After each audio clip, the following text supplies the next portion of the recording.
psychological safety as being a key factor that is present in all high-performing teams.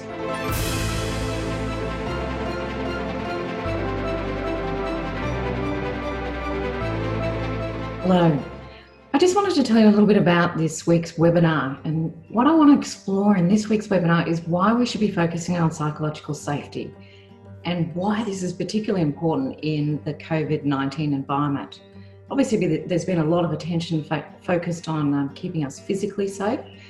I want to talk about why our emotional psychological safety is as important in this environment and has a key influence on business success.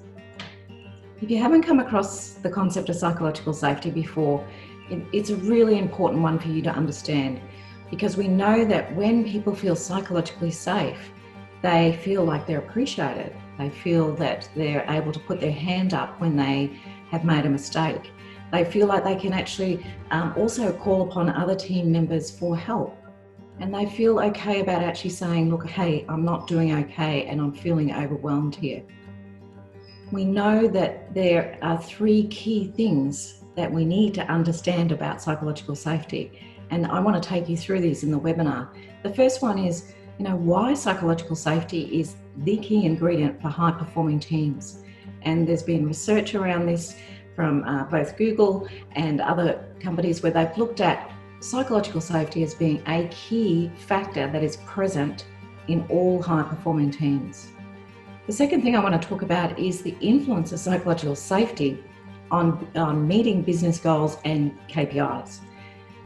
There is very strong evidence, and we have seen this in our own research, that shows that there is a really strong correlation between psychological safety climate levels, so how psychologically safe a team feels, and how they perform and how they actually meet business goals. And the third thing I want to talk about is the important role that leaders play in influencing the psychological safety climate. The research suggests that psychological safety is influenced by a person's direct leader by up to as much as 70%. So I want to talk about how psychological safety is influenced by leaders and how they can improve it, or also the ways in which that we can diminish psychological safety. I hope you can join me for this webinar, and I look forward to sharing some of these ideas with you.